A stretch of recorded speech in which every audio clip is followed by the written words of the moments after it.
Zimmermann, que vai apresentar o TCC hoje, tão aguardado.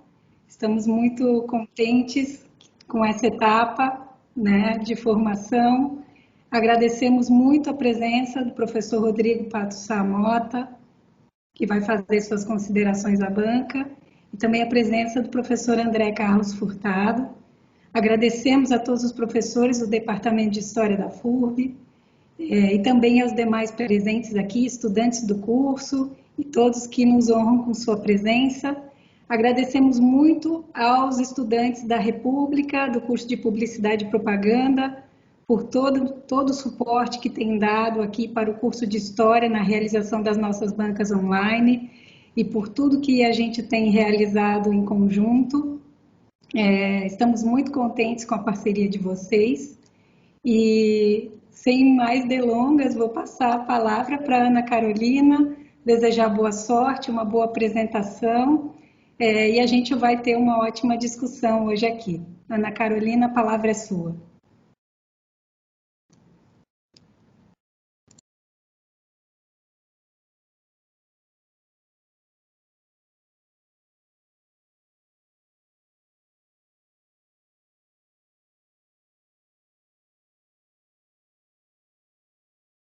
Certo, obrigada, professora. Vou dar início, então, aqui.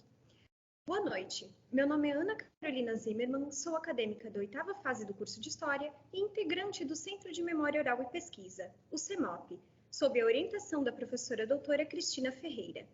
Importante destacar que essa pesquisa foi originada a partir de minha trajetória de mais de 4 anos na condição de bolsista do CEMOP e orientanda da professora Cristina, cujo trabalho resultou na monografia intitulada O Golpe Vira uma Festa, o 31 de março de 1964 e as Práticas Cívico-Patrióticas, 1970-1971.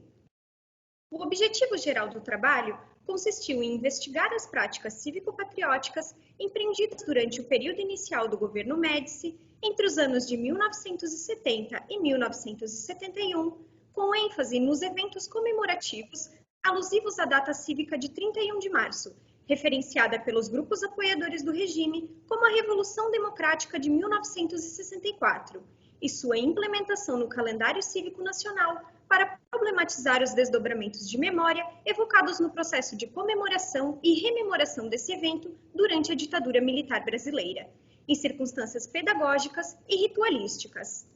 A problemática de pesquisa questionou aspectos simbólicos e discursivos articulados às comemorações e à ritualística das festas cívicas do 31 de março, a partir de sua veiculação na imprensa, além da divulgação nas escolas, viabilizada pela criação da disciplina de Educação Moral e Cívica.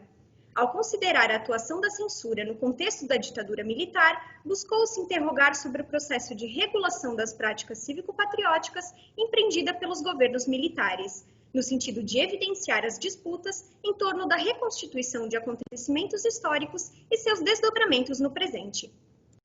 A investigação histórica em torno das práticas cívico-patrióticas, atrelada às comemorações de datas cívicas, fundamenta-se no campo da nova história política, abordagem em que, cito Remon, o político não constitui um setor separado, é uma modalidade da prática social. Os pressupostos teóricos articulam-se ao conceito de cultura política, categoria analítica que se inscreve, segundo Bernstein, no quadro das normas e dos valores que determinam a representação que uma sociedade faz de si mesma, do seu passado e do seu futuro, integrando diferentes temporalidades na composição da realidade.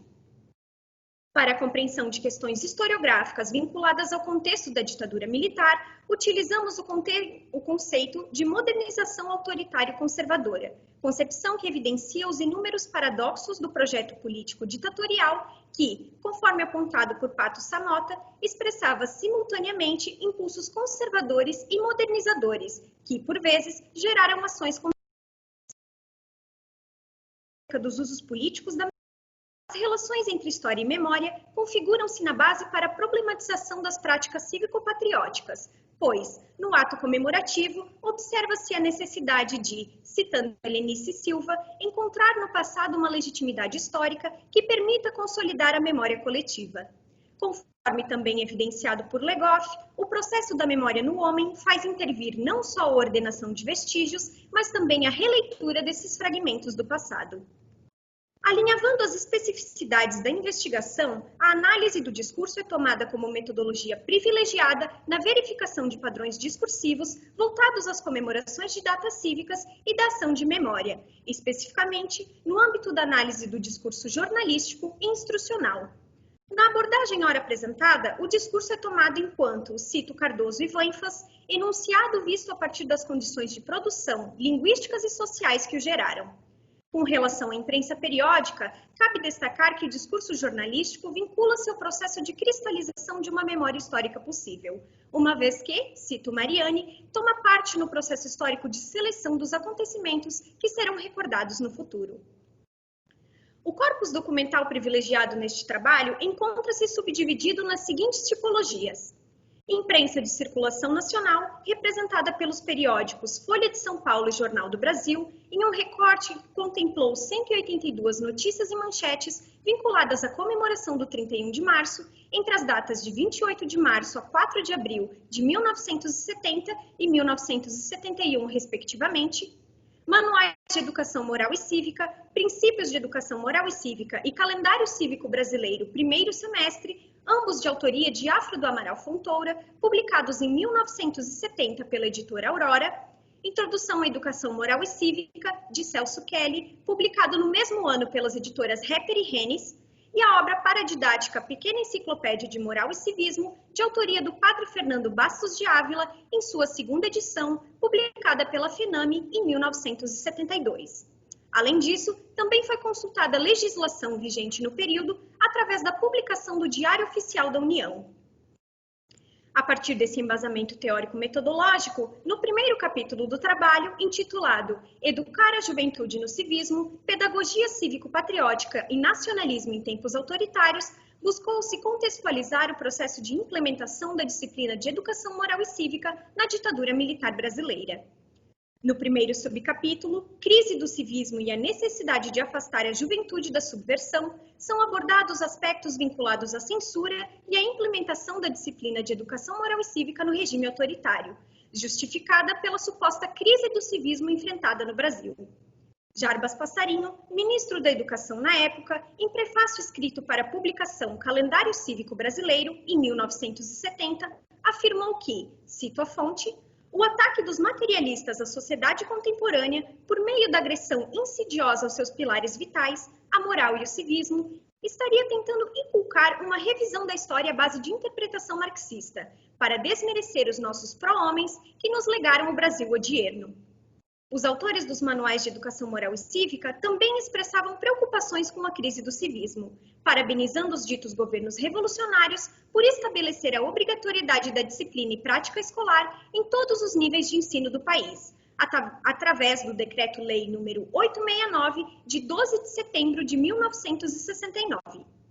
Para eles, tal legislação viria, segundo a fonte, rasgar novos caminhos para a mocidade brasileira, às vezes mal orientada, mas sempre generosa, boa e entusiasta, decidida a colaborar para o Brasil grande, que amanhã estará entregue às suas próprias mãos. Nesse sentido, cabia à disciplina de Educação Moral e Cívica instrumentalizar a juventude brasileira na luta contra os denominados materialistas e subversivos, que atacavam a soberania nacional, seus princípios morais e cívicos. No subcapítulo 1.2, Pilares da Educação Moral e Cívica, Formação do Bom Cidadão e o Culto aos Símbolos Nacionais, problematiza-se as ações pedagógicas vinculadas aos denominados pilares do civismo, baseados na propagação do modelo ideal de bom cidadão cívico e do culto aos símbolos nacionais, nos quais comportamentos e normativas eram difundidas aos jovens cidadãos, vistas como essenciais para o cumprimento de seu papel na defesa da nação. O bom cidadão preconizado pelos manuais didáticos de educação moral e cívica era definido como, cito a fonte, aquele que cumpre os 12 mandamentos do civismo, em que se explicitava de maneira didática quais seriam as denominadas 12 virtudes cívicas que os jovens deveriam adotar em seu dia a dia, trazendo como referência elementos religiosos de origem católica em alusão aos 10 mandamentos da lei de Deus.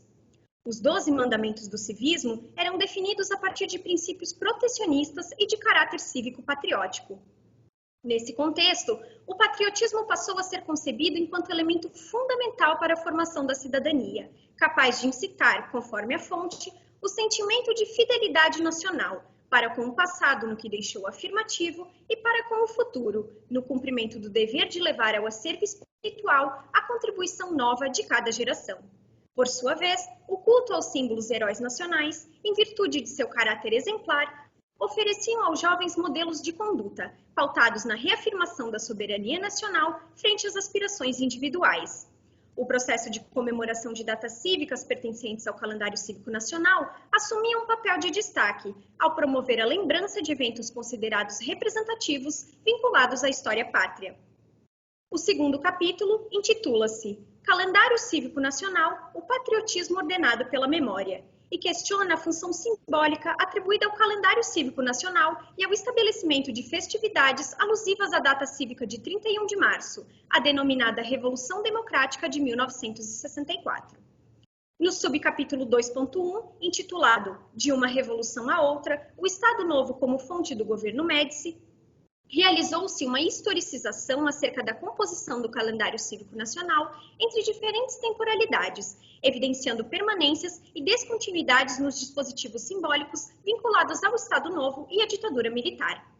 Para além dos mecanismos de caráter sensório e propagandístico, destacou-se que um dos pontos de convergência estabelecido entre esses dois regimes autoritários residiu na utilização da denominada retórica revolucionária, proposta pelos grupos golpistas e seus apoiadores. No caso da ditadura militar brasileira, após a deflagração do golpe civil-militar de 64, o 31 de março passou a representar uma data simbólica vinculada à ação que culminou na deposição de João Goulart e fomentou a implementação de um suposto novo regime político nacional, que salvara o Brasil da corrupção e da ameaça comunista. Em editorial comemorativo, alusivo ao 7º aniversário da data, o jornal Folha de São Paulo destacava que, segundo a fonte, uma simples comparação entre o que o país era nos meses que antecederam a Revolução e o que é hoje mostra o impressionante caminho percorrido. Ao longo desse texto, foram empreendidas diversas comparações entre o governo Goulart e os ditos revolucionários, a partir de um acentuado caráter dicotômico que estabelecia o antes e o depois do Brasil. Por ocasião do 6º aniversário, em ordem do dia proferida pelo ministro da Marinha, Adalberto de Barros Nunes, afirmava-se que o significado simbólico atribuído à chamada Revolução de 64 deveria ser o mesmo, cito, do 7 de setembro e do 15 de novembro, o início de uma etapa, a reformulação de estruturas obsoletas e a renovação de nosso amor e dedicação a esta imensa pátria debruçada sobre o Atlântico. O discurso alinhavado pelo representante das Forças Armadas evidenciava o desejo de instituir o 31 de março enquanto data cívica nacional, ao equiparar esse evento à independência do Brasil e à proclamação da República.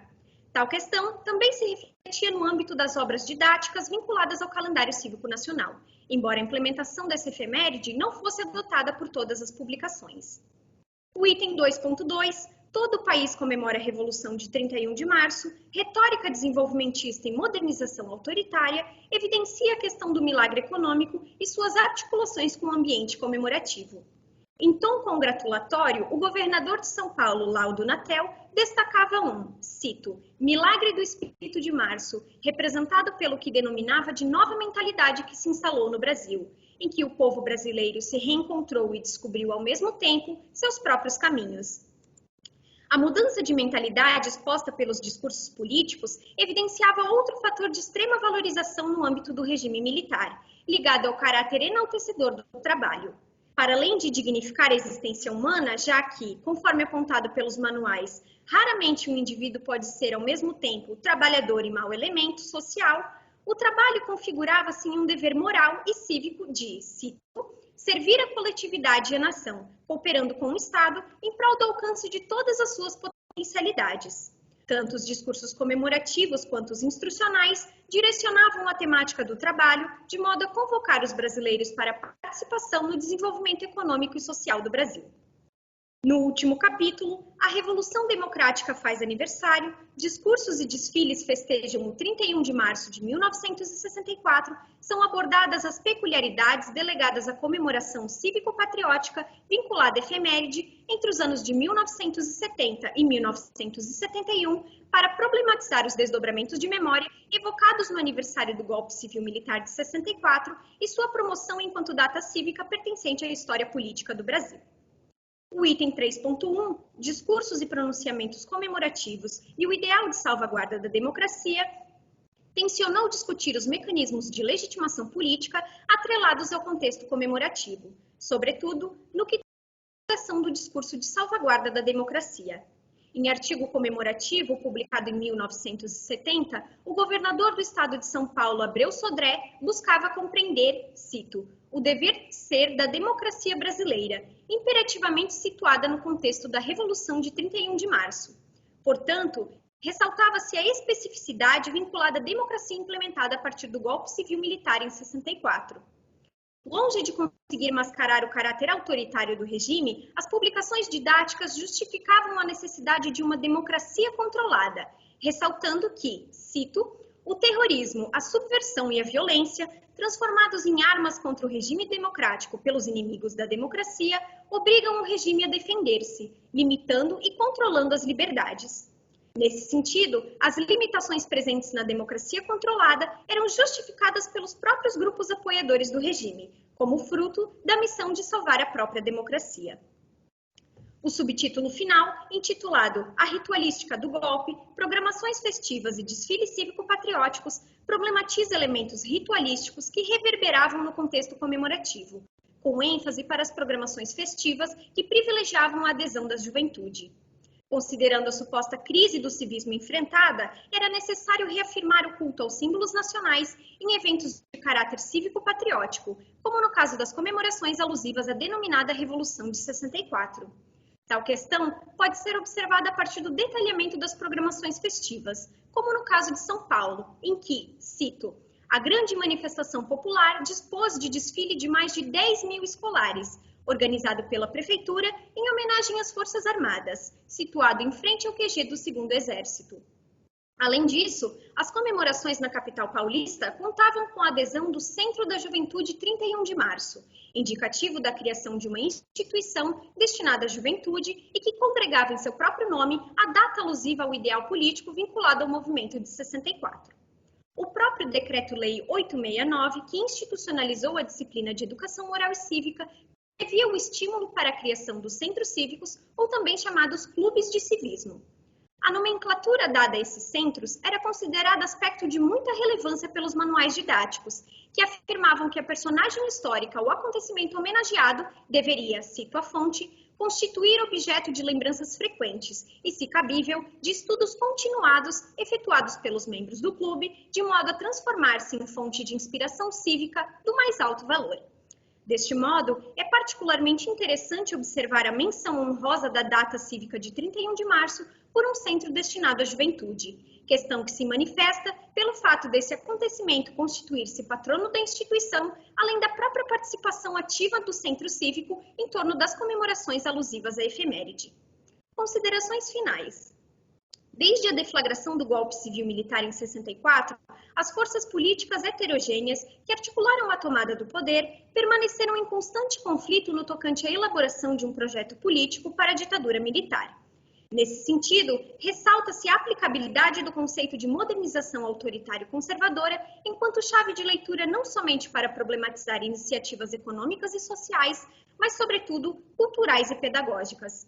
O contexto de radicalização política e ascensão da denominada linha dura foram fundamentais para forjar as bases de implementação da disciplina de educação moral e cívica em todas as instituições de ensino do país. As inspirações advindas da doutrina de segurança nacional corroboravam para a determinação de práticas morais, cívicas e patrióticas alinhadas com os intentos políticos ditos revolucionários, a partir da necessidade de reafirmar a soberania nacional e afastar a juventude das ameaças subversivas materializadas pela retórica anticomunista. Em circunstâncias comemorativas voltadas à celebração do aniversário da dita Revolução de 64, cabe ressaltar que as práticas cívico-patrióticas empreendidas no governo ditatorial de Médici entre os anos de 1970 a 1971 congregavam a difusão de narrativas de caráter elucidativo ao reportar-se para os grandes feitos realizados pelos sucessivos governos revolucionários. Os dispositivos discursivos propagados no ambiente festivo articulavam-se à interpretação da realidade a partir de uma lógica binária, que assumia contornos dicotômicos e de caráter religioso, estabelecendo uma suposta luta entre bem e mal, revolução e subversão, em referência ao anticomunismo. Além disso, é interessante perceber a modificação na clivagem comemorativa vinculada às diferentes formas de lembrar o 31 de março entre os anos de 1970 e 1971.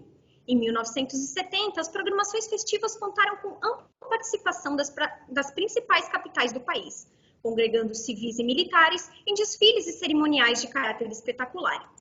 Já em 1971, os elementos comemorativos voltaram-se para o slogan Março, Tempo de Construir, em que os dispositivos discursivos foram direcionados para a promoção do desenvolvimento nacional e da revalorização do trabalho como fator edificante da população.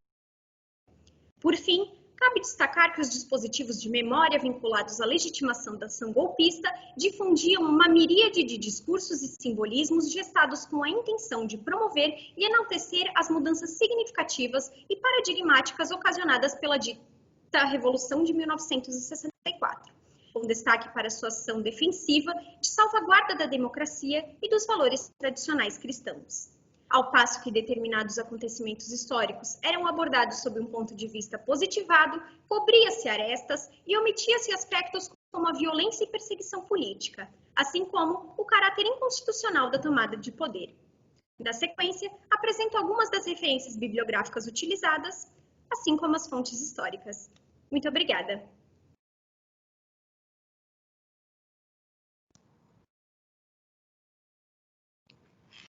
Obrigada, Ana Carolina. Peço aos professores Rodrigo Patussá e André Furtado que acionem os vídeos para nós começarmos nossa discussão e falarmos um pouco sobre o trabalho da Ana Carolina. Novamente agradeço a presença de vocês de antemão. É um prazer tê-los aqui conosco, discutindo sobre um tema que hoje é tão importante para a historiografia brasileira e que tem avançado continuamente em suas pesquisas. Eu vou passar inicialmente a palavra ao professor Rodrigo e para fazer as suas considerações pelo trabalho. Obrigada. Bom, boa noite para todos e para todas que nos acompanham aqui. Em primeiro lugar, eu agradeço o convite por participar dessa arguição, dessa banca. Eu estive aí na FURB alguns anos atrás a convite da professora Cristina Ferreira para fazer uma palestra e aí pude conhecer a instituição, que me deixou muito boa impressão e também me deixou muito boa impressão que fui muito bem tratado, com muita gentileza aí em Blumenau. Bom, não é comum, né, a gente participar de bancas assim, né, de TCC em instituições, né, externas à nossa própria, mas é uma vantagem aí, né, desse momento que a gente está vivendo de isolamento social e de proliferação de atividades virtuais. Na hora que a Cristina me mandou o convite, primeiro eu tive, né, aquela sensação de estranhamento, porque não era habitual, mas depois eu pensei, por que não?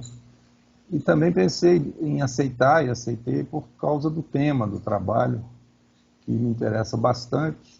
Eu até, quando me escreveu a Cristina, eu comentei que eu, na ocasião, estava escrevendo um texto em que eu comentava esse tema das comemorações da ditadura. Especialmente, para mim, interessa especialmente tentar avaliar a repercussão popular das comemorações organizadas pela ditadura. E daí eu quis participar da banca e ler o trabalho da Ana Zimmermann. E embora, né, esse final de ano aí seja muito apertado, né, e vai ficando cada dia mais apertado, eu não me arrependi de ter aceitado o convite, porque eu achei que ficou, no fim das contas, um ótimo trabalho de conclusão, talvez com um pouquinho de investimento, né, com mais, né, mais páginas, com mais análises. O seu TCC quase que virava uma dissertação de mestrado, né, pelo tamanho dele, pelo objeto que você construiu e a pesquisa que você fez. É um trabalho muito cuidadoso, né, com o uso de fontes primárias e fontes secundárias.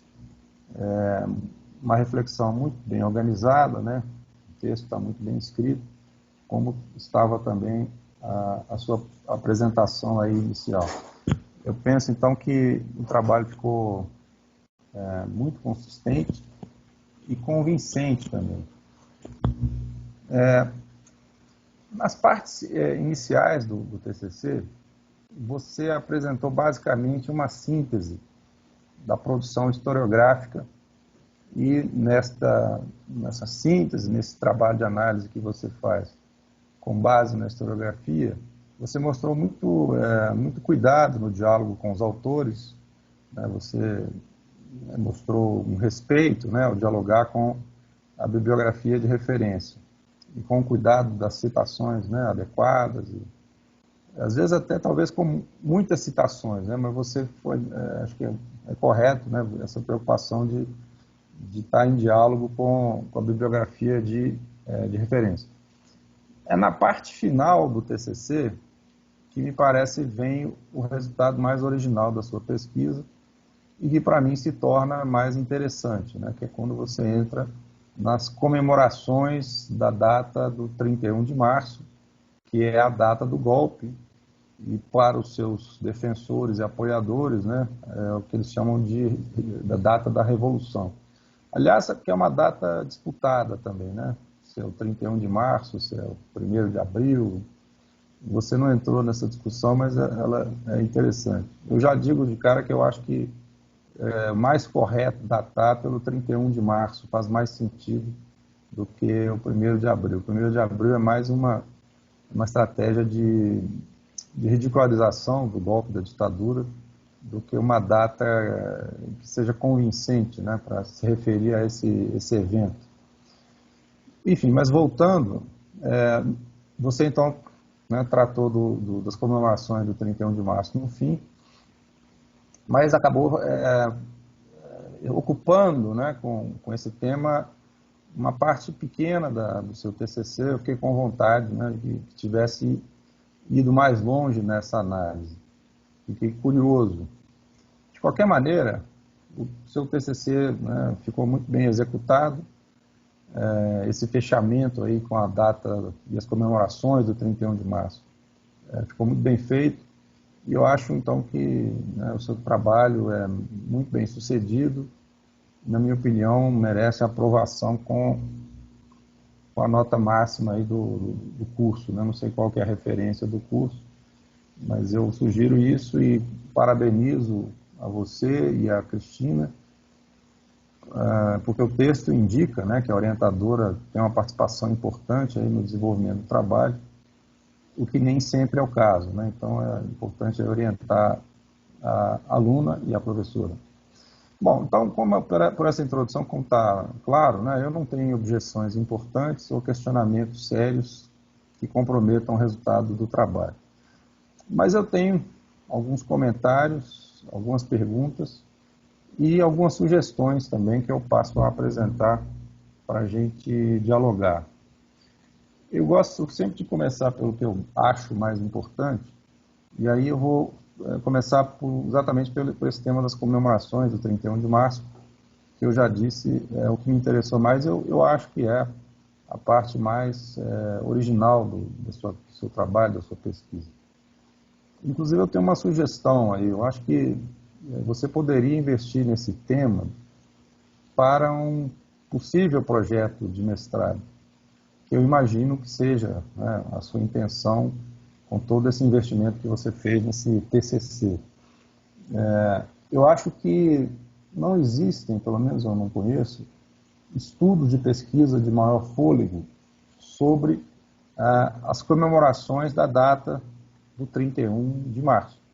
Existem teses, né, sobre outras comemorações da ditadura, especialmente sobre o sesquicentenário da independência, né, que foi em 1972, trabalhos que você cita, né, mas me parece que não tem um bom estudo ainda de mais fôlego sobre essa data, né, o 31 de março. Eu acho que valeria a pena investir mais nesse tema, né, e além do que você fez no final, aí, no último capítulo do seu TCC. Eu acho que se você fizesse isso, você provavelmente produziria um trabalho interessante e com boa repercussão.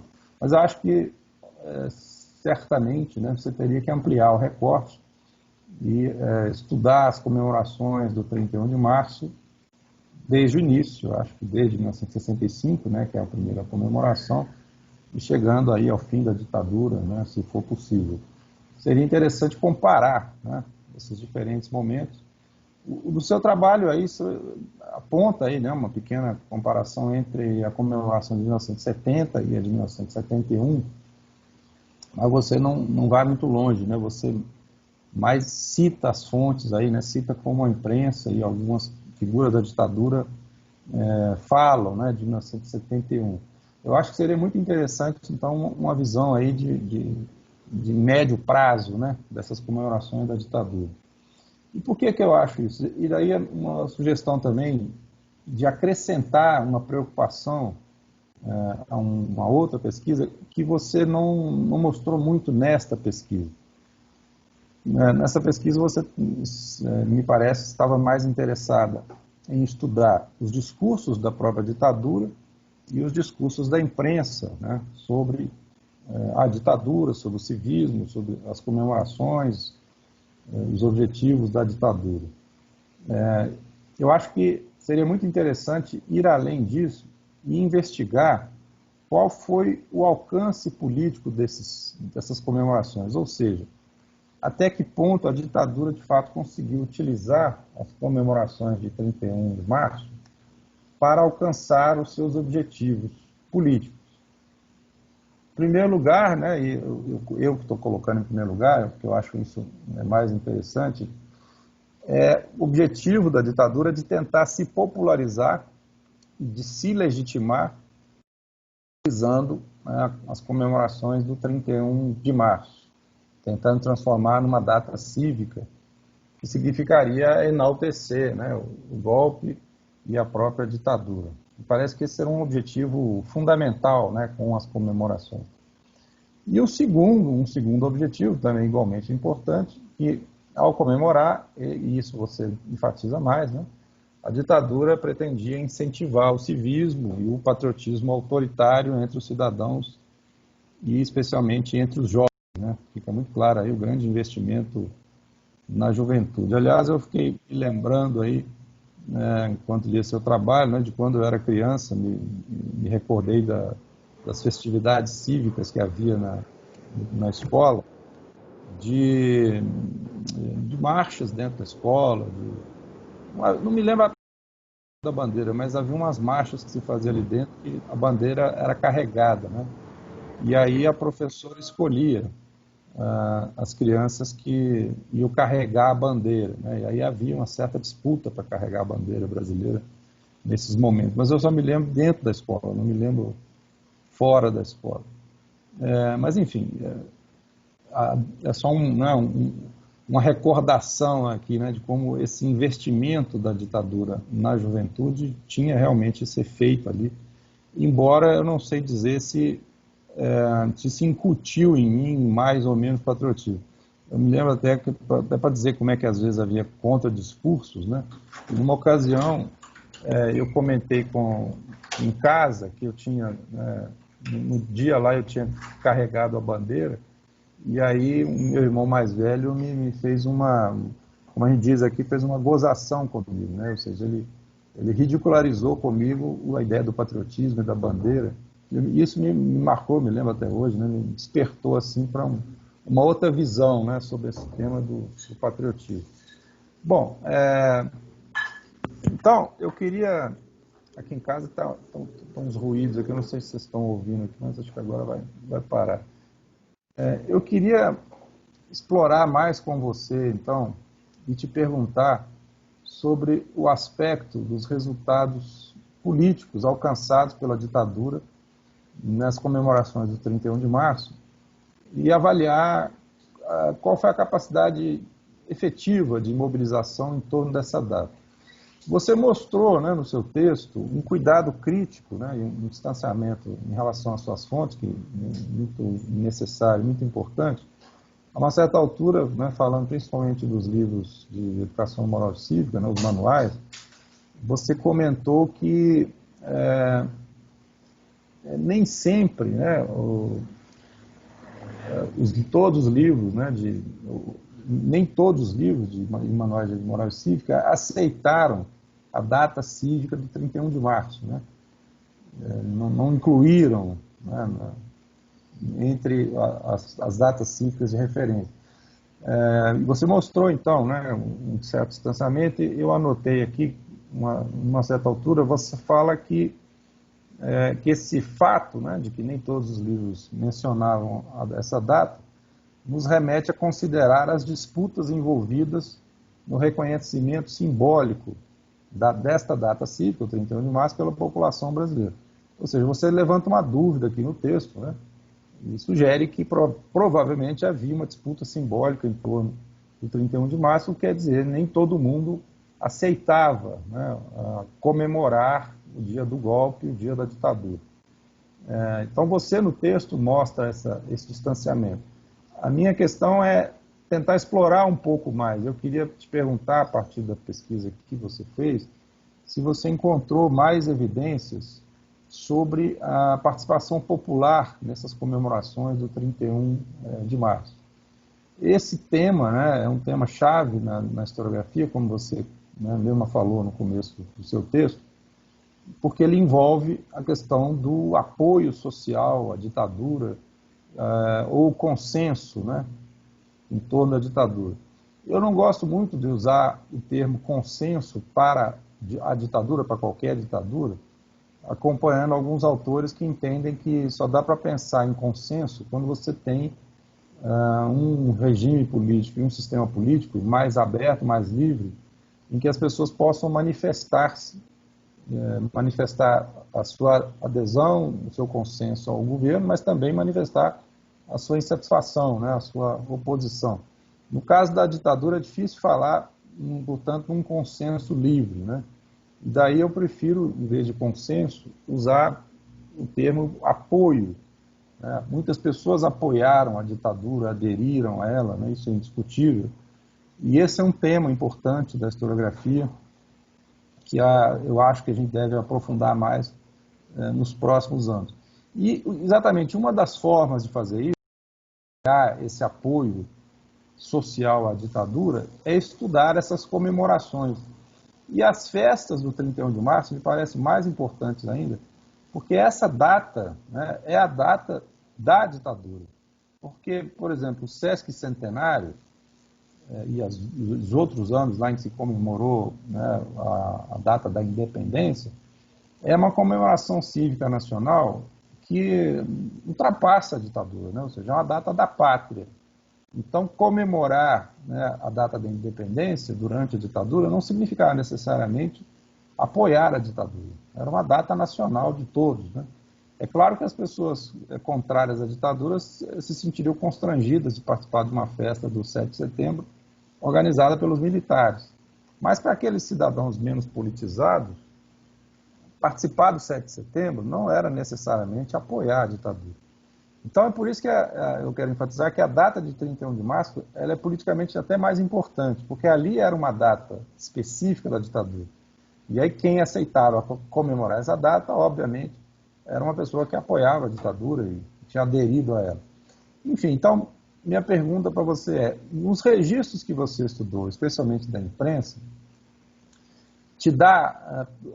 elas te oferecem mais elementos para pensar se as festas de 1970 foram efetivamente mobilizadoras?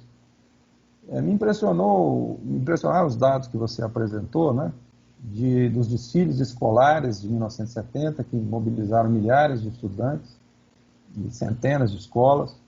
Esse evento, desse jogo, né, no estádio do Maracanã, no Rio de Janeiro, com um público de 30 mil pessoas, isso tudo é impressionante, mas ficam perguntas, né, na linha dessa minha preocupação. Até que ponto esses eventos indicam uma identificação política forte com a ditadura? Em primeiro lugar, 30 mil pessoas no Maracanã, na década de 70, não era muita coisa. O Maracanã alcançava 120 mil pessoas naquela época. Segundo lugar, as pessoas foram ao Maracanã para festejar a ditadura ou para ver os craques da seleção brasileira, né? Inclusive o Pelé, que era muito a favor da ditadura, né, aliás. E no caso dos desfiles das escolas, as crianças eram levadas pelas escolas, que eram mobilizadas pelo governo, ou seja, era uma festividade oficial, né? Nesse caso, como a gente pode avaliar o apoio à ditadura? Você tem indícios, por acaso, se além de estudantes nesses eventos compareceram também pessoas comuns, o público comum foi assistir a essas comemorações do 31 de março de 1970? Enfim, então, são perguntas que eu faço para você. Eu entendo, né, que o seu objetivo com o trabalho não era bem este, né, o seu objetivo era mais fazer um estudo dos discursos, né, comemorativo. Então, essa pergunta não é um questionamento ao seu trabalho, mas é uma curiosidade minha de tentar, né, ver se a sua pesquisa traz elementos para esclarecer um pouco esse tema.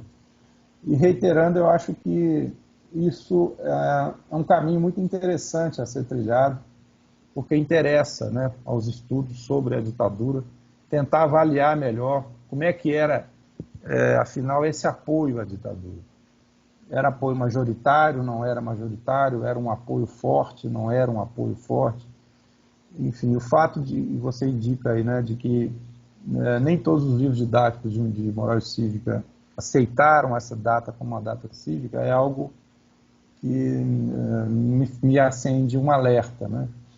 E também, Ana Carolina, o fato deles não terem feito grandes comemorações em 1971 me deixou um pouco curioso.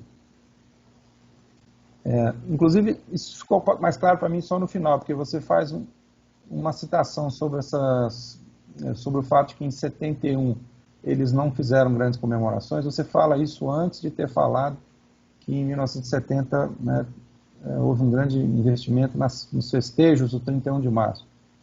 Mas em 71 não, né? Você fala, eles não fizeram grande coisa, e o discurso do governo foi de que a intenção ali em 71 era incentivar o trabalho das pessoas e nem tanto ficar comemorando ali a ditadura, né, com eventos e tal.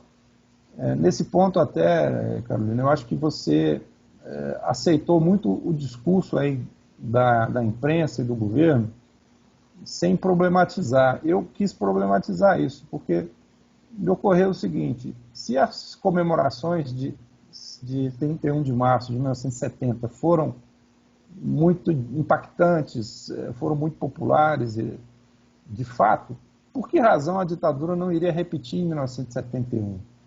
Porque essas comemorações eram muito importantes politicamente, né, para justificar, né, o regime político, para mostrar que ele tinha apoio popular, no momento em que havia, né, toda a campanha contra a esquerda armada. Então eu achei estranho, por que eles não fizeram de novo? Eles fizeram em 65 alguma coisa, em 66 tentaram fazer alguma coisa, depois vem esse grande investimento em 70, e aí em 71 já não fazem mais.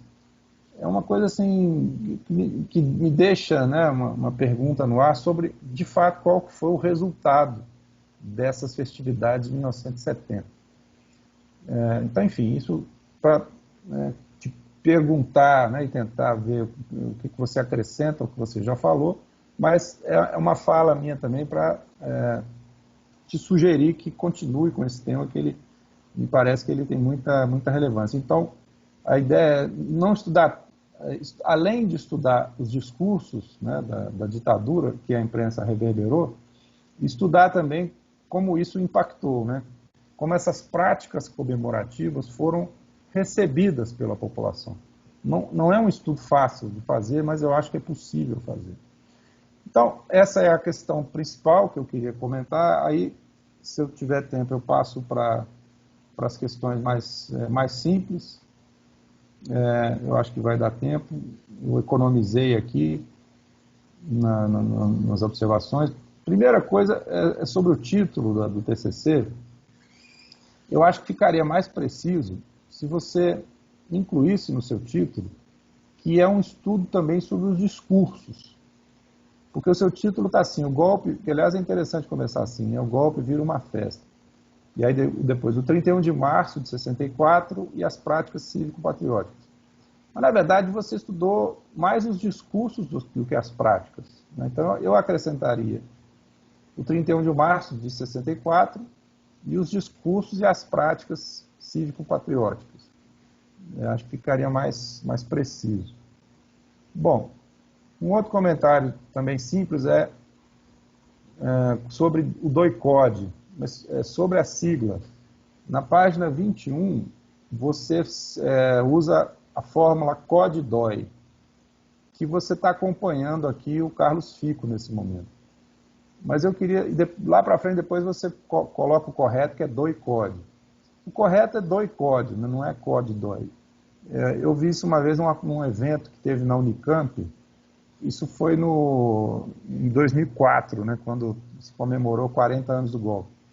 Eles convidaram lá para esse evento um oficial que virou acadêmico, o coronel Cavagnari, acho que é Geraldo Cavagnari.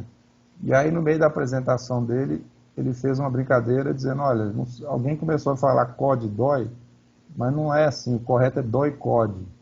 Aí ele, para a gente, para o mundo acadêmico que estava ali entender, ele disse, é a mesma coisa nas universidades, né? Aqui na Unicamp, ele era professor da Unicamp, né?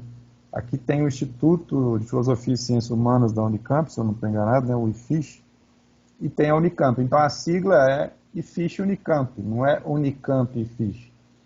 Com DOI-CODE é a mesma coisa, né? Vem primeiro o órgão subordinado, depois o órgão superior.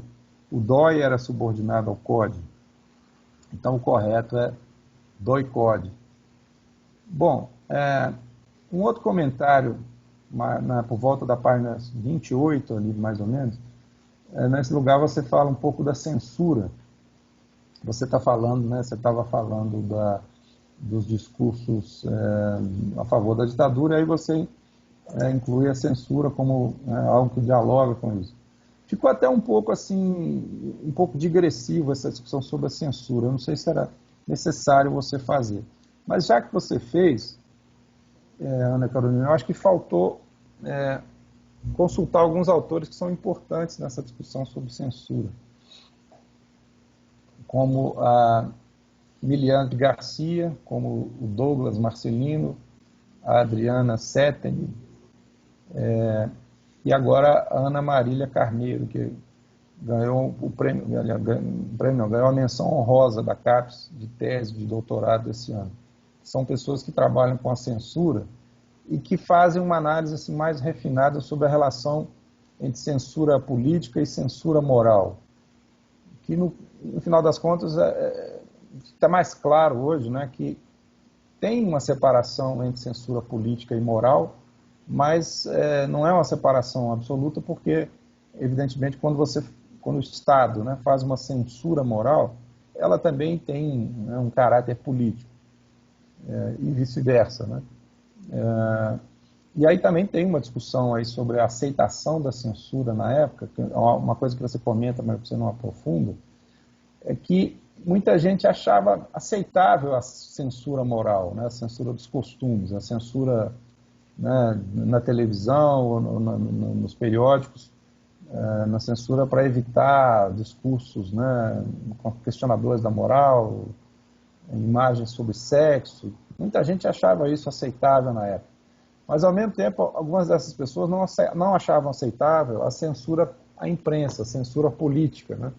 Então, havia, né, jornais que batiam palmas para a censura, dita censura moral, e criticavam a censura política. Enfim, então, um comentário aqui rápido sobre um tema que é muito secundário no seu TCC.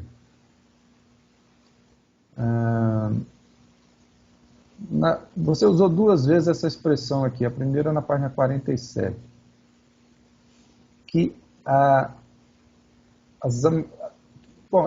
você usa de maneira diferente. Para simplificar, eu vou dizer assim, você faz uma frase em que você fala que os discursos materializavam o anticomunismo, né? Mais ou menos assim a fórmula que você usa. As ameaças subversivas eram materializadas pela retórica anticomunista. fica uma forma um pouco estranha, né? Porque aqui, se for no sentido literal do que você está dizendo que a retórica anticomunista materializa alguma coisa. Bom, a retórica anticomunista ela vai até materializar a repressão, né? Mas ela não materializa o comunismo, né? Ela não faz aparecer o comunismo. Enfim, então, eu sugiro dar uma olhada, né, nessas duas frases aí sobre materialização do anticomunismo. Um comentário também rápido aqui sobre o Castelo Branco, ali pela página 49, você comenta, né, que o Castelo Branco foi muito criticado na época dele, e acabou saindo como um presidente impopular, e aí você comenta que isso se deveu à sua política monetária liberal e internacionalista. Mas tem mais do que isso, né? A impopularidade dele também é porque houve uma recessão na economia, especialmente no primeiro ano de governo dele. Muitas empresas fecharam, né, por causa do choque recessivo para combater a inflação. Ficou impopular também porque cancelou direitos dos trabalhadores, né, como o direito à estabilidade. E, além disso, né, o governo dele criou uma política de reposição salarial que confiscou salários, né? Foi uma política muito contrária ao salário e aos trabalhadores. Então, a impopularidade dele tinha a ver com esses outros aspectos também.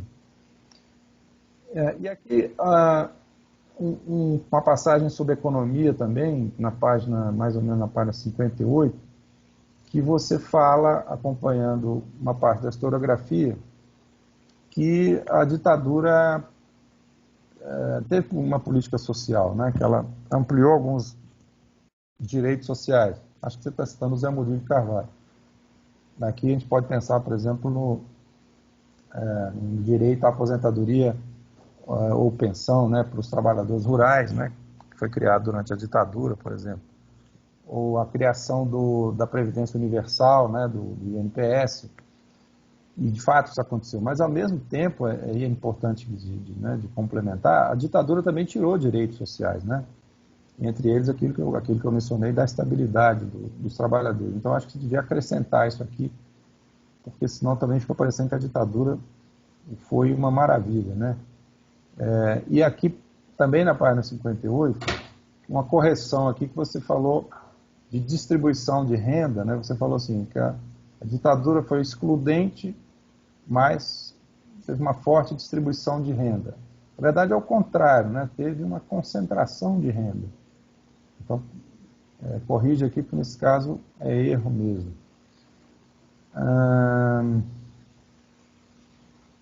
Basicamente isso. Bom, eu concluo então, eu reitero que gostei muito do trabalho e gostei de ter lido, né? E faço votos que você continue aí, né, na sua trajetória e faça o mestrado, porque pelo que você fez aí na graduação, me parece que, né, você vai ser bem sucedida no mestrado também.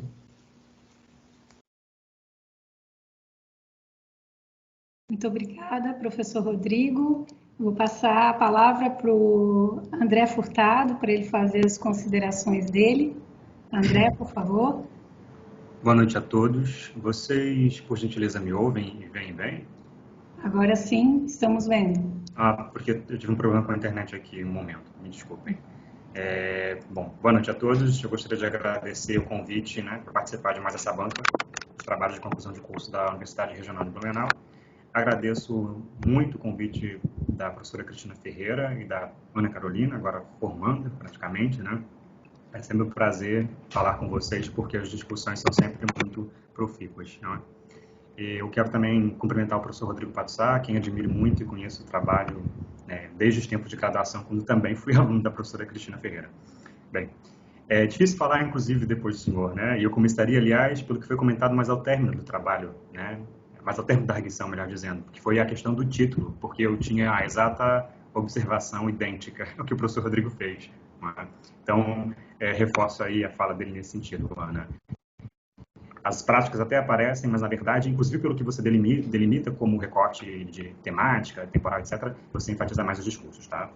Bem, Os recortes, para mim, estão excelentes. Eu acho só apenas que na introdução, talvez conviria você tomar só um cuidado, porque quando você fala passa a ideia de governo Médici, você pode levar o leitor a algumas confusões, porque a sua ênfase é sobre o biênio 1970-71, mas o governo Médici não se limita a esses 2 anos, né? Então, acerta ali a questão do período do governo e depois enfatiza que você vai centrar-se nos 2 anos 70-71. Eu até, depois no trabalho melhor comentado que eu faço para vocês, eu vou mandar o arquivo e ali eu faço uma sugestão de redação, tá bom? Essa era a minha questão. Nota 13 dá conta da minha reclamação que eu tinha um pouco sobre a sua identificação com a nova história política. Eu acho que não precisa. A nota 13 é excelente, você explica muito bem o debate, sintetiza ele de uma maneira bem interessante. Então, acho que não precisa, no corpo do texto, você dizer que está fazendo nova história política. Assim, parece até redundante. Ninguém imagina que você está fazendo história lá, século XIX. Então, acho que não cabe, a nota dá conta disso. Mais para frente, você não precisa se preocupar com anotar nada muito significativo, porque eu vou mandar isso tudo anotado depois, tá? Eu estou tentando falar devagar para me tornar compreensível, que eu falo muito rápido, mas ao mesmo tempo não tomar muito tempo de todos, já pelo adiantado da hora. Mas eu penso que a diferença pelo meio de acesso ao passado não é um aspecto mais forte, importante, que caracterizaria diversamente a história da memória. Com todo o respeito e deferência que eu tenho à professora Sabina Loriga, que você usa para fazer essa consideração, e eu tive a grata oportunidade de conhecê-la na École des Études en Sciences Sociales. Ocorre que, segundo Paul Ricoeur, que é, na verdade, a grande autoridade nesse assunto, né? Um livro, por exemplo, A Memória Histórica e Conhecimento, de 2000, a questão central me parece que se dirige, em realidade, aos regimes discursivos de uma e outra narrativa. Assim, enquanto que a epistemologia, por assim dizer, da verdade, ou a busca dela, que está no horizonte da pesquisa, rege a operação historiográfica, que redundará no discurso da história, são os dispositivos da crença que governam a fidelidade da memória. Esta é conduzida pela experiência de pautas existenciais de comunidades para as quais a presença de determinado passado é crucial para a construção do ser, coletivo ou individual, como você bem aponta no presente. Já a história precisa se inscrever, e mais do que isso, se submeter a ditames de um saber mais universalmente aceito, de viés científico, conforme a definição de operação historiográfica de Michel de Certeau. Portanto, não me parece mais acertado destacar que seja a forma de acesso ao passado aquilo que melhor diferencia uma e outra, mas aquilo que as fundamentam, né, embasam uma e outra. Acho que está primorosa a consciência, por assim dizer, historiográfica de vocês, de saber separar bem o que é importante de constar no corpo do texto e nas notas. Eu já tinha falado isso a propósito da banca anterior, do Martin, achei que ficou muito bem separado e ajeitado isso, organiza bastante a narrativa, né? E as capacidades organizativas de vocês foram, para mim, uma aula de metodologia, né? Gostei muito mesmo, né? Tem um momento na introdução que você fala alguma coisa parecida com a ideia de que todo discurso tem uma relação de coexistência com outros discursos com os quais compartilha enunciados, conceitos, objetivos, etc. Só que você tem razão nisso, eu concordo, só que eu acho que poderia acrescentar ali a ideia de que, apesar disso, os discursos não são equivalentes. É muito diferente ter uma matéria publicada na Folha de São Paulo, no Diário de Brusque, Xinguara, Blumenau, não sei. A força de divulgação é muito menor, né? Então, eles não são equivalentes. Né? Tomar cuidado com isso. Por motivos diversos, de um ponto de vista teórico, conceitual, por assim dizer, eu prefiro que não usar a ideia de contexto. Acho que eu já falei para você disso algumas vezes, né? Porque, às vezes, dá uma sensação de imobilidade dos atores, como se eles agissem com um pano de fundo fixo. Muito embora nós saibamos que o contexto é ele próprio constituído no tempo pelos agentes, da mesma forma que constitui eles, não é? É o que Pierre Bourdieu, por exemplo, chama de estrutura estruturante. E agora vem uma questão mesmo. Eu fiquei me perguntando se é possível dizer, de fato, que houve um projeto político da ditadura militar, no sentido da nacionalidade, do patriotismo, como parece, segundo os trabalhos, que existiu mais fortemente no Estado Novo, né? Eu pergunto isso por conta do debate que já questiona, inclusive, todo esse coerente que muitas vezes a expressão ditadura militar parece sinalizar. Quando, em realidade, e o trabalho que você apresenta também defende isso, são vários regimes de exceção do período pós-64. E cada qual com suas especificidades, como o trabalho aponta. Basta lembrar, por exemplo, que, segundo, inclusive, as pesquisas do professor Rodrigo aqui presente, que, a meu ver, é a maior especialidade do assunto no momento e de muitos anos já, o governo Castelo Branco tinha um alinhamento com os Estados Unidos muito mais claro do que os governos subsequentes, né? Gostei muito também do esclarecimento, que para mim foi uma surpresa, o fato da disciplina Organização Social e Política Brasileira, a OSBP, ter sido criada durante o governo Goulart. Eu só fiquei na dúvida se ela foi criada pelas organizações militares, para efeito de uso na ESG, né, na Escola Superior de Guerra, ou poderia ser talvez já implementada nas escolas de modo geral. Isso não ficou claro para mim, tá? Bem, do ponto de vista do civismo, sim, como programa tudo bem, vocês estão mostrando o ineditismo e a vanguarda do governo Médici nesse processo de livro sobre o civismo, na criação de um calendário de igual natureza, etc. Mas eu questiono se antes desse período não houve um empenho nessa direção, ainda que menos intensificado, né? No mínimo de viés patriótico, para não dizer nacionalista, né? Porque eu fico pensando, por exemplo, que o Castelo Branco, salvo engano, vocês que são especialistas na matéria podem me corrigir, foi ele que instituiu a figura do Tiradentes como herói nacional. Então, esse tipo de elemento que aparece nessa pré-história, digamos assim, do governo Médici, não pode servir para pensar um contexto maior, de um programa maior, que, bem ou mal, foi se constituindo pouco a pouco? Uma pergunta. Eu sugiro como bibliografia para o futuro, porque não cabe aqui, o trabalho está muito bem cercado daquilo que há de melhor na historiografia sobre a ditadura militar, a tese recém-defendida neste ano do Valério Rosa de Negreiros, da Universidade Federal Fluminense, que acabou de ser agraciado com uma menção honrosa do importante prêmio Silvio Romero. Porque o Valério, né, que é meu amigo, foi orientado pela professora Gisele Venâncio, seguiu as pistas do professor Rodrigo para pensar o projeto Rondon. Né? E, segundo as pesquisas que ele desenvolveu, ele conseguiu, de certa maneira, mapear uma espécie de geografia cultural, para usar aqui a expressão do Immanuel Wallerstein, que, no caso da tese que eu menciono, voltou os olhos para as manifestações folclóricas de cada região, que, a meu ver, e isso é uma hipótese minha que não se acha totalmente desenvolvida no trabalho do Valério, diz muito sobre a participação de ex-integralistas na ditadura militar. Se é que dá para chamar alguém de ex-integralista, né? Acho que esse aspecto é importante para refletir sobre o tom conservador dessa modernização e que se torna, em si, paradoxal. Plínio Salgado, por exemplo, nos anos 20 e 30, dizia e bradava para quem quisesse ouvir que, apesar de todas as luzes da civilização cosmopolita, o boitatá acende o fogo no sertão.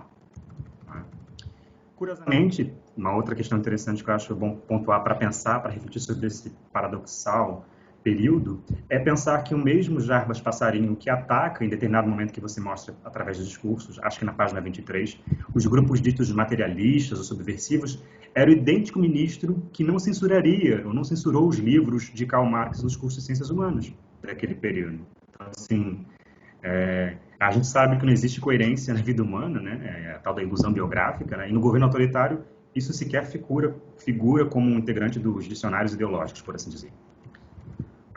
Eu acho que o trecho, a primeira vez que você menciona a tal da crise do civismo, eu achei excelente, uma sacada muito boa, sua percepção analítica. Eu só acho que talvez nesse momento pudesse enfatizar que essa crise de civismo encontrou guarida, como o professor já mencionou também, o professor Rodrigo, muito nos setores conservadores, em especial da Igreja Católica, que afinal era e é a religião dominante, queiram os evangélicos ou não. Acho que censura, e aí é um ponto que eu gostaria de ouvir mais de você, ela foi, me parece que ela foi mais efetiva em destruir materiais do que propriamente evitar a sua publicação, né? Eles esperavam que saíssem os livros, depois eles confiscavam, enfim, destruíam livrarias, editoras, usando o termo mais antigo de Estado Novo, empastelavam, né? Não sei, eu tenho as dúvidas se eles não foram mais efetivos, por exemplo, sobre teatro, sobre jornais, sobre revistas, né? E menos sobre livros, né? Talvez exigisse mais qualidades intelectuais que estivesse fora das preparações, mesmo burocráticas, do regime, né? Achei interessante esse dispositivo retórico que você consegue fazer esse nexo, né, com o Estado Novo, né? Eu achei que isso foi muito interessante porque conecta-se com os trabalhos da professora Angela Castro Gomes também. Confesso que, de minha parte, eu não aprecio muito essas tentativas de reproduzir a leitura, a forma, e aí é uma questão mais de formatação, tá? A forma gráfica como as palavras estão nos documentos. Não fica visualmente bom no texto, Ana, assim, quer dizer, se fosse para fazer isso, melhor seria reproduzir uma imagem do documento, né? No entanto, eu também acho que esse elemento é importante, mas penso que ele melhor seria, talvez, destacado se ele fosse dito no texto, né? Quer dizer, determinado trecho está em caixa alta, né? Do que propriamente reproduzir, porque se você simplesmente reproduz sem dizer, fica só a impressão e não está claro se você realmente achou isso algo a ser destacado, só porque está na fonte dessa maneira. A página 37, aqui você mais pontual, você faz uma citação da professora Angélica Castro, como você disse. O processo de comemoração das datas cívicas assumiu um papel de destaque ao promover a lembrança de eventos pertencentes à história pátria, por meio de uma narrativa acessível, que mobilizasse meios capazes de atingir um grande público. Com todo o respeito e apreço que eu tenho pela professora Ângela, com quem dialogo muito, ela esteve minha qualificação em defesa de mestrado, já consegui ter um texto aprovado no dossiê coordenado por ela, mas penso que esse tipo de entendimento sobre a adoção de uma narrativa acessível só me parece válido se acompanhado da explicação de que se trata de uma tentativa que mobilizasse meios capazes de atingir, em tese, um grande público. Porque aqui não fica claro se ela está falando apenas da difusão, do fazer circular, e aí eu concordaria, ou também de atingir, no sentido de tocar, de ser apropriado pelo grande público, incutido nele. E, nesse sentido, nesse último caso, como alguém vinculado, que me considera, já mencionei isso antes, as perspectivas da história do livro, da edição da leitura, eu discordo, simplesmente porque não se controla a recepção. Ela é criativa e, via de regra, rebelde, não se sujeitando historicamente aos ditames dos textos que, por intermédio de diversos suportes, chegam até eles. Eu, mudando agora de assunto, muito curioso e até receoso de como você operaria essas várias temporalidades das datas cívicas brasileiras. Vocês seguem me ouvindo bem? Beleza. Estou achando e achei genial a maneira como vocês encaminham esse tipo de efeméride, tentando pensar uma espécie de média, até poderíamos dizer longa duração, das festividades. Ficou muito interessante. Desculpem se ouvirem um ruído no fundo, eu acho que está havendo briga de vizinhos no apartamento, mas não vem ao caso. Na página 45, os regimes ditatoriais, você fala o seguinte: você traz para a discussão uma situação muito interessante que me chamou a atenção e que aí vem talvez uma crítica, talvez um pouco mais enfática minha ao seu trabalho, que é quando você fala da discussão sobre democracia na ditadura. E como o trabalho é muito bem articulado, é muito bem centrado, mergulha muito bem na história do Brasil, por vezes isola a história do Brasil do mundo. Por que eu estou falando isso? Porque essa discussão, esse debate sobre o conceito de democracia, na verdade, remonta, inclusive, ao pós-1945, ao pós-Segunda Guerra Mundial. Né? Eu posso passar isso para vocês depois, nas pesquisas que eu pude realizar na Unesco, na Organização das Nações Unidas para a Educação, Ciência e Cultura, mas ocorre que, em 1949, a Unesco mobilizou mais de 80 intelectuais de vários países, mobilizando vários Estados-membros, para discutir esse conceito. Né? E quando eles discutem esse conceito, não há entendimento nenhum, porque há uma tensão ali muito clara entre Estados Unidos e União Soviética que se verifica naquela conjuntura. Então, o denominador comum que eles chegam naquele momento é exatamente aquela expressão que a ditadura vai usar na fala do Afro Fontoura, me fugiu o nome agora, que é a ideia do governo do povo, pelo povo e para o povo. Então, não sei se dá para dizer se a ditadura estava utilizando isso como algo mais fácil de ser memorizado para incutir na população. Não sei se trata disso. Talvez ela estava sendo só o que ela sempre foi, cínica, dizendo que era uma coisa que ela não era. Né? Então, essa é uma questão interessante. Eu acho que você precisa destacar melhor no momento que você fala de Geisel, né? Porque depois eu fui pesquisar e você estava, na verdade, naquela fonte... A primeira vez que aparece a palavra Geisel, e não é um sobrenome comum no Brasil, você, na verdade, está se referindo a Orlando Geisel, que é o irmão do futuro presidente. Então, acho que o texto poderia destacar isso porque, né, por mais que você não pudesse pensar um futuro, passado, né, que o Geisel viria a ser o presidente, como se trata de uma ditadura militar, era mais ou menos previsível que ele era uma das pessoas cotadas para assumir a presidência em algum momento, porque ele seguia a hierarquia e ele estava nos postos mais altos dessa hierarquia. Né? Então, precisa destacar isso, porque quando eu falo Geisel, a pessoa pode pensar que é o Ernesto. E, na verdade, salvo engano, você pode me corrigir, o tempo todo você só cita o Orlando. Como é que está o meu tempo? Acabei não controlando. Mas acho que eu estou dentro ainda. Outra coisa interessante, falando em família, né, da família Geisel, eu acho que seria interessante também para o futuro. Nada disso que eu estou falando é para agora, porque para mim o trabalho já está excelente, muito bem executado, um rigor metodológico, teórico, metodológico que me deixou muito feliz, porque você lê o trabalho, eu tive a impressão que você nem se dá conta que ali nas notas tem um monte de debate teórico, metodológico, conceitual, um arrolamento de fontes fantástico, consulta em tipologias diferenciadas. Isso assim, você lê com uma facilidade. Isso é muito raro. E mais raro ainda no trabalho de conclusão de curso. Então, eu já parabenizo de antemão, fazendo das minhas as palavras do professor Rodrigo Pato Sá. E falando em família, retornando então, eu tinha dito do Geisel, né? Eu acho que também é interessante pontuar, porque você fica um pouco surpresa quando o Conselho Federal de Cultura, né, o CFC, acaba exaltando só a figura do Castelo Branco, que já é uma figura que já faleceu nesse momento, né, nos anos 70 e tal, e você fica um pouco surpresa. E eu acho que se você olhar a configuração do Conselho, talvez você não ficasse. Porque entre os membros, entre os conselheiros, está ninguém mais, ninguém menos que Raquel de Queiroz, que talvez não por acaso, nos anos 70, em plena ditadura, vai ser a primeira mulher a ingressar na Academia Brasileira de Letras. E a Raquel de Queiroz, se você consultar os trabalhos, por exemplo, da Natália Guerelos, que se formou na UF também, e que hoje me parece, minha colega, maître de conférence na Université de Lyon, na França, ela tem um trabalho sobre a Raquel de Queiroz, ela mostra que a Raquel de Queiroz insistentemente, fossem entrevistas, fossem em registros de natureza autobiográfica, vinculava a trajetória dela a um parentesco que não era muito explicado com o Castelo Branco, porque ela se vinculava também, e isso era importante para a trajetória literária dela, se vinculava ao José de Alencar, o escritor do 19. Né? Então, talvez essa aproximação familiar pudesse ser uma pista interessante para explorar por que o Castelo era tão enaltecido. E ela defendeu a ditadura, apesar de já ter sido integrante do Partido Comunista Brasileiro, em algum momento ter sido trotskista, mas ela integra também, apoia a ditadura assim que o golpe é deflagrado em 64. Essas questões de caráter biográfico, familiares, eu acho que é muito interessante, seria muito interessante, na verdade, você, em alguns momentos, realçar alguns aspectos dessa natureza em relação a determinados personagens que aparecem fazendo esses discursos que você muito bem analisa. Uma delas é o Miguel Reale. Por que eu falo isso? Porque o Miguel Reale é um dos pilares ideológicos da ação integralista brasileira, quer dizer, não é por acaso que ele ingressa na ditadura muito feliz. E se isso for uma situação recorrente, e eu acho que né?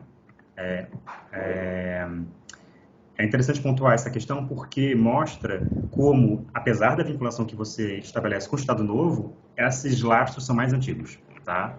Com esses grupos autoritários. Essa questão da data, né? Entrando finalmente no tema que foi muito bem executado já no capítulo 3. O golpe, né? É interessante que uma vez eu me formei na UF, como você sabe, e o professor Daniel, o professor Daniel Arão Reis Filho, uma aula comentou que era muito curioso refletir sobre a ideia de que na história e na historiografia brasileira, via de regra, as narrativas que se sobressaem através de pesquisas acabam comprando, digamos assim, os termos dados pelos algozes. Aí ele dava exemplo, por exemplo, como o caso da Confidência Mineira, por exemplo. Não é? Só que no caso da ditadura, embora insistisse na ideia de revolução, a historiografia fez um enorme favor de mostrar e dar nome às coisas da forma como elas foram. Golpe, isso pegou. Mas isso não é uma regra geral na historiografia brasileira, então talvez fosse interessante pontuar melhor isso para dizer desse esforço enorme que as comemorações dos 40 e depois 50 anos do golpe ajudaram a configurar enquanto uma pauta decisiva e assim nomeada na historiografia brasileira. Tá? Até porque minha tese de doutorado, só uma curiosidade, quando eu analisei os originais que o Antônio Cândido escreveu do prefácio A Raiz do Brasil 67, eu lembro que das pessoas que corrigiu, que eu não sei quem é até hoje, corrigiu esse prefácio, circulou quando ele chama 64 de golpe. Pergunta, golpe? Como quem diz, tem certeza que você acha que foi um golpe? Ou seja, em 67 não havia um consenso de que o nome dado ao movimento 64 tinha sido um golpe. Então, eu penso que isso é interessante para mostrar como é um investimento mais historiográfico do que propriamente um entendimento histórico dos contemporâneos a estes movimentos. Percebe? Eu estou terminando, tá? Só deixa eu ver o que eu já falei. Eu acho que é pura retórica a ideia de que eles não oficializam 31, no entanto, acham de bom tom que fossem festejados nas escolas. Quer dizer, para que mais oficial do que fazer festejos nas escolas e para que mais impactante não poderia ser essa estratégia? Quer dizer, a possibilidade de atingir todos os quadrantes do território nacional. Então, eu acho que é estratégico não oficializar para não dar a ideia de impor isso, né, de cima para baixo, mas tornar como se fosse uma tradição, tentar criar uma tradição em torno disso. Tá? É interessante isso. O seu trabalho já é muito bem atualizado em termos historiográficos, mas eu acho que quando você fala de desenvolvimentismo, né, do tal do milagre, suposto milagre econômico e tal. Talvez fosse o caso também de mencionar a tese premiada do Pedro Henrique Campos, Estranhas Catedrais, né, premiada com o Jabuti há alguns anos atrás, porque ele consegue fazer um estudo demonstrando as relações espúrias das grandes empreiteiras, as mesmas da Lava Jato, né, nessas obras faraônicas, e que ajudaram, de certa maneira, à medida que elas foram se tornando grandes empresas, ajudaram a fundamentar essa narrativa. Tá? A questão do integralismo que eu já mencionei pode ser reforçada também depois na página 63, porque você mostra que o discurso também evocava a tríade integralista, do lema Deus, Pátria e Família. Finalmente,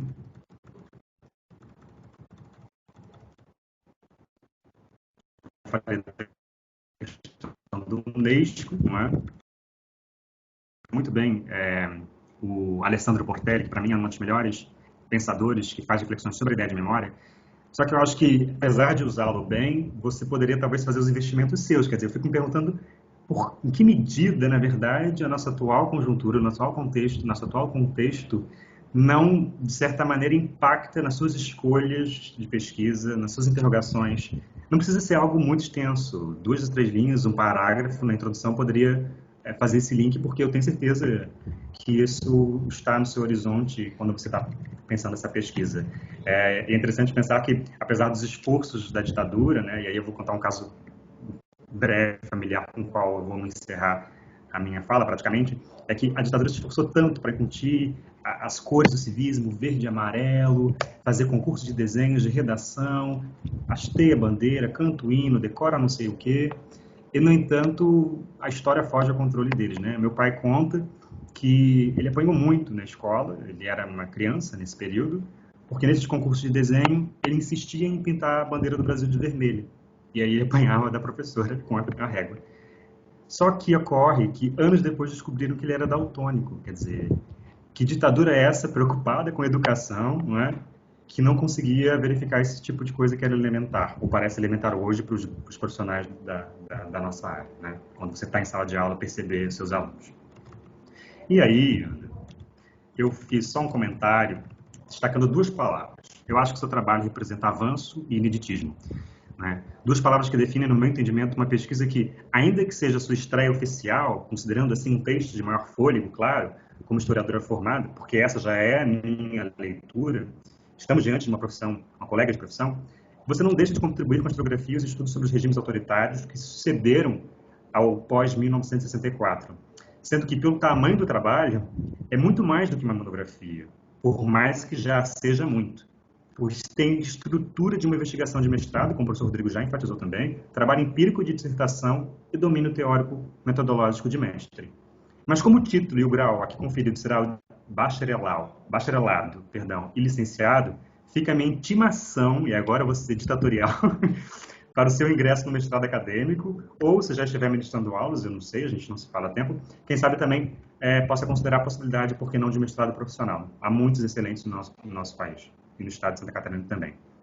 Parabéns pelo trabalho magistral do TCC, tão bem conduzido, como não poderia ser diferente, pela professora Cristina, também especialista no período dos regimes que sucederam a 64, e que já espalhou as sementes da excelência desse trabalho de ensino e pesquisa que já vara o território nacional e internacional de ponta a ponta.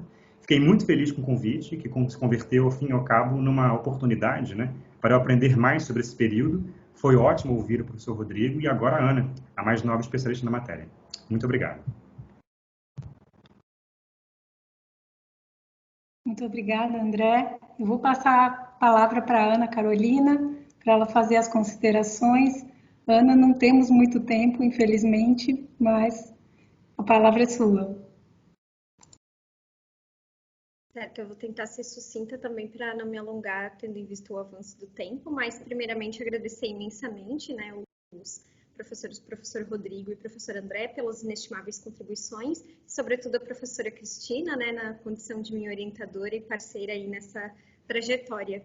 De fato, agradeço muito o incentivo, né, pela questão do ingresso no mestrado, é uma coisa que eu gostaria muito, tenho intenção realmente, e nisso já agradeço diretamente ao professor Rodrigo pelas indicações, né, de possíveis temas para abordagem na continuidade.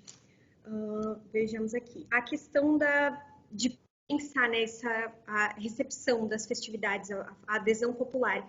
Realmente, professor, foi uma das questões que permeou, digamos assim, as indagações, mas, infelizmente, nas fontes que eu consultei na imprensa, o que se destacava muito eram os discursos de autoridades políticas, civis e militares. Então, existia um desejo de evidenciar essa questão dos discursos, e, inclusive, até uma preferência, digamos assim, pelos eventos que eram gestados pela cúpula militar, ou seja, palestras proferidas na Escola Superior de Guerra. A questão da inauguração de obras públicas também foi uma coisa que recorrentemente aconteceu, apareceu ali nas notícias de jornal, mas de fato essa questão da recepção eu acredito que é uma coisa muito importante para o avanço, né, dos debates historiográficos, justamente como o professor pontuou muito bem, né, dessa questão dos dispositivos de legitimação, mas também de compreender as zonas de ambivalência estabelecidas entre a população civil e a ditadura militar. Uma das questões que me ocorreu, talvez para a própria continuidade da pesquisa, seria tentar acessar as atas, a documentação da Comissão Nacional de Moral e Civismo, porque ela estava ligada, de alguma forma, com a própria gestação dessas comemorações de datas cívicas. Então, eu penso que talvez ali tenha, né, um reduto, um local interessante para estar buscando essa questão da recepção. E nisso, eu cito as próprias pesquisas mais vinculadas à educação moral e cívica, de que a forma como eles lidam com essa questão da recepção é geralmente através de entrevistas, né, orais com ex-professores e até mesmo estudantes, para tentar compreender, né, como é que foi esse processo de não aceitação, porque a gente não pode pensar também numa relação vertical, né, de mera aceitação, mas da própria reelaboração que esses sujeitos históricos eles traziam na questão do aspecto festivo. Voltando a essa questão da programação de 70, né, do Maracanã, me veio realmente essa questão de pensar que talvez tenha sido mais pela atração, pela oportunidade de experienciar esse momento de particularidade, de excepcionalidade dentro do cotidiano, e que a forma de recepção desses indivíduos, considerando, né, que os agentes históricos eles não são passivos e sim reivindicam, né, trazem questões em torno da reelaboração mesmo dos significados atribuídos à experiência vivida. Então, nesse sentido, eu penso que com certeza deve ter comportado muitas reelaborações de sentido, de significado, né? Mas acredito que é uma questão que ainda deve ser explorada, né, de minha parte, pretendo, né, na continuidade do trabalho, se possível, tentar abordar mais essa questão, porque, de fato, acabou que a pesquisa deu conta mais de abordar essa questão dos discursos mais pró-governamentais, de iniciativas gestadas no âmbito institucional, da própria disciplina de educação moral e cívica. Deixa eu ver aqui mais alguma coisa. Essa questão de tentar explorar, né, essas evidências sobre a participação popular, eu penso que na imprensa periódica a questão dos desfiles, mais pela parcela significativa, né, entre aspas, da juventude, mas de fato uma coisa que acabou chamando atenção foi realmente esse desejo de retratar uma adesão da juventude, e na juventude nós compreendemos, né, não somente jovens, mas crianças, principalmente crianças. Infelizmente não encontrei imagens, né, que retratassem os desfiles, mas de fato existia um interesse em demarcar essa presença estudantil dentro dos festejos. Talvez, né, em hipótese, talvez justamente para tentar compensar de alguma forma a participação popular um pouco reduzida, colocar mais estudantes, mas claro, eu estou aqui no nível das hipóteses, né? Estou pensando com vocês para a gente dialogar, afinal de contas acabou que eu não encontrei fontes que indicassem esse tipo de questão. Agradeço muito as indicações de bibliografia, professora, assim como a questão, né, de pontos que podem ser melhorados no trabalho. A respeito, então, das diferentes formas de lembrar, né, o 1970 e 1971. Não foi uma coisa que de primeira eu peguei, né, mas na própria, quando estava estruturando o trabalho, eu e a professora, através de orientação, nós percebemos, né, essa mudança na clivagem comemorativa, até porque na própria composição do trabalho eu acabo citando muito mais coisa de 70, porque tem muito mais coisa de 70 do que de 71. Uma hipótese que eu pensei foi talvez, né, essa questão do próprio sesquicentenário, que nesse momento estava tomando mais atenção, né? Já em 1971, os festejos, as programações festivas estão sendo gestadas, né? Então eu pensei que talvez fosse por isso. Mas realmente o professor levantou uma questão muito importante, né, para refletir, né? Se 1970 tinha contado com adesão, de fato, tinha sido significativo, o porquê em 1971 as comemorações foram suprimidas, né? De fato, é uma questão que eu também estarei refletindo aqui na continuidade. Deixa eu ver aqui.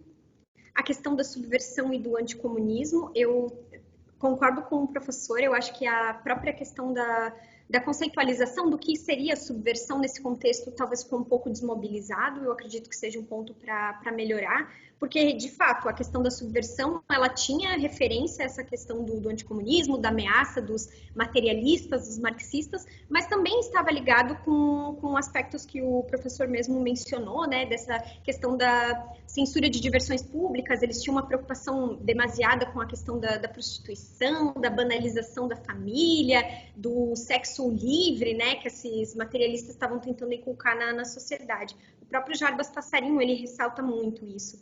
E os manuais de educação moral e cívica também corroboram.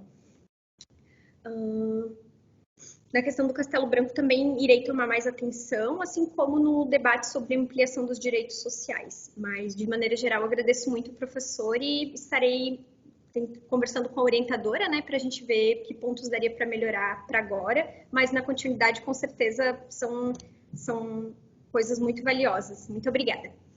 Indo agora para o professor André, a questão, né, do debate sobre história e memória, a gente até tinha, né, como um desejo, talvez, conseguir empregar alguma coisa do próprio Paul Ricoeur do trabalho, mas devido ao adiantado do tempo, né, da entrega da monografia, acabou não conseguindo. Mas, de fato, professor, você me chamou a atenção para essa questão teórica, realmente, porque acabou que eu tinha meio que aceitado, digamos assim, essa perspectiva de considerar que as diferenciações entre história e memória, elas estão relacionadas a essa questão do acesso ao passado, mas de fato essa questão da narrativa, dos regimes discursivos é super válido assim para pensar a própria pesquisa, que como vocês dois ressaltaram, está muito vinculada a essa questão da análise do discurso. Como eu tenho que ser rápida, então vou me adiantar aqui. A questão da USPB, eu também fiquei bem surpresa que a disciplina tenha, né, vigorado em 1962. De acordo com as referências bibliográficas e a historiografia, professor, que eu consultei, essa disciplina ela foi implementada pelo Conselho Federal de Educação em propostas, né, que seguiam as diretrizes do governo Goulart, e tinha como objetivo, né, trazer discussões no meio escolar a respeito desses problemas brasileiros, mas com uma perspectiva não tão ideologizante, digamos assim, quanto a própria educação moral e cívica. A educação moral e cívica, já no governo do Castelo Branco, ela é colocada como uma sugestão, né, de cumprimento nas escolas através da prática escolar. Então, antes do governo Médici, antes de 69, na verdade, porque o Médici, ele assume, mas a disciplina ela foi aprovada pela junta militar que o antecedeu. Só que a aplicação da disciplina começou a partir de 70, né, porque foi no final de 69, então a disciplina foi efetivada, digamos assim, no ano anterior. Mas já se existia uma discussão, né, sobre essa necessidade da prática cívica. E devido ao contexto de radicalização política vivido em 68, esses debates eles são aprofundados, de modo que se institucionalizou de fato uma disciplina que obrigava ter o ensino e a prática sobre a moral e o civismo. E nisso as próprias reformas, né, educacionais, elas contribuíram muito para demarcar, né, essa institucionalização mesmo da disciplina de educação moral e cívica. A questão de pensar o patriotismo, né, dentro não só do governo Médici, mas de fato como um projeto da ditadura, eu tive, né, através do contato com pesquisas de iniciação científica coordenada pela professora Cristina, essa questão de realmente o Castelo Branco teve um investimento, principalmente a respeito da figura do Tiradentes, né, demarcando ele como patrono cívico da nação brasileira. Então, realmente, eu penso que essa questão do civismo, ela esteve presente, até porque muitos dos... E nisso entra aquela questão que o professor tinha comentado do integralismo.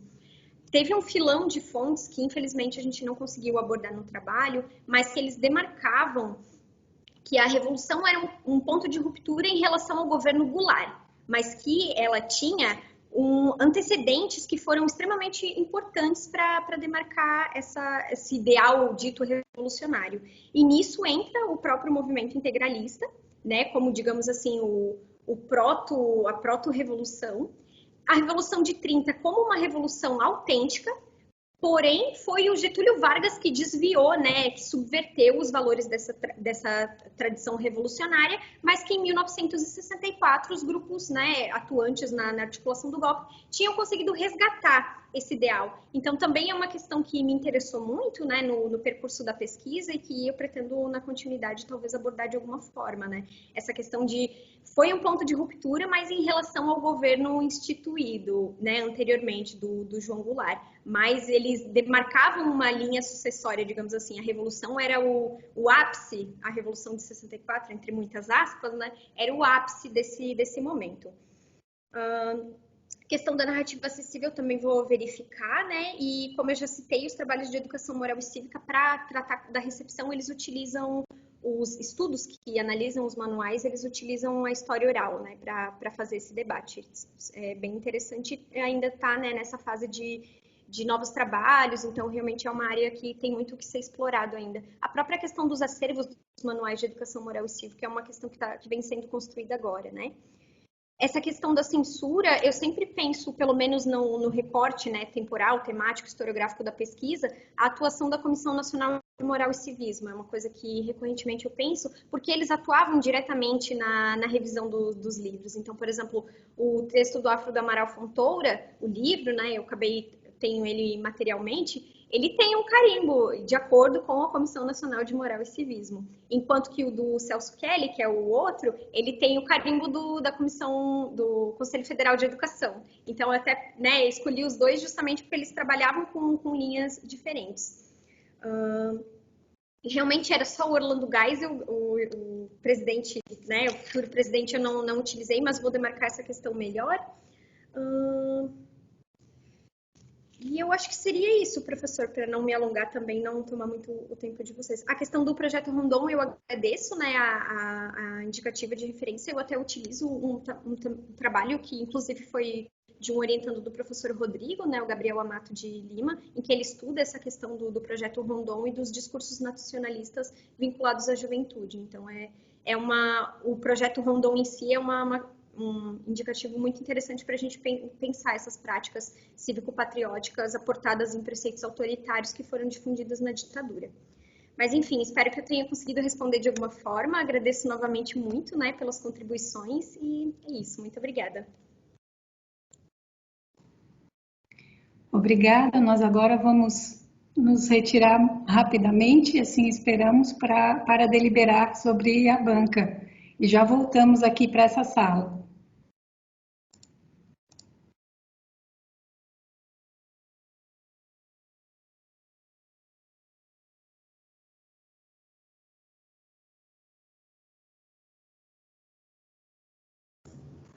Ana, então enquanto a gente aguarda aqui, a gente preparou uma surpresa, eu vou colocar aqui para ti.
Ana Carolina, em primeiro lugar, eu quero declarar aqui a minha satisfação e honra em ter te orientado e te dizer que você, dentre tantas estudantes de história pelo Brasil afora, é fruto da iniciação científica, é fruto da seriedade do nosso trabalho como pesquisadores, incansáveis que somos, tanto na docência quanto na pesquisa. Você conhece fontes na minúcia. Você pesquisou a hemeroteca da Biblioteca Nacional como ninguém. Domina essas fontes, domina a operação historiográfica, escreve com primor e é um grande prazer saber que uma temática tão importante, não só na atualidade, mas desde sempre precisamos estudar a temática da ditadura, foi tão bem desenvolvida por você. Então, eu quero dizer que a banca deliberou pela aprovação do seu trabalho, desejamos que você continue, quero agradecer novamente a presença de todos aqui e aplaudir você com todas as forças possíveis. Parabéns, Ana Carolina. Muito obrigada, professora. Muito obrigada, professor André e professor Rodrigo. É um momento muito feliz e fico também muito contente de poder compartilhar essa conquista com vocês. Muito obrigada. Agradeço a presença de todos e desejo boa noite. E a gente segue amanhã com os TCCs do curso de História da FURB. Muito obrigada. Boa noite. Tchau, gente. Boa noite. Parabéns aí.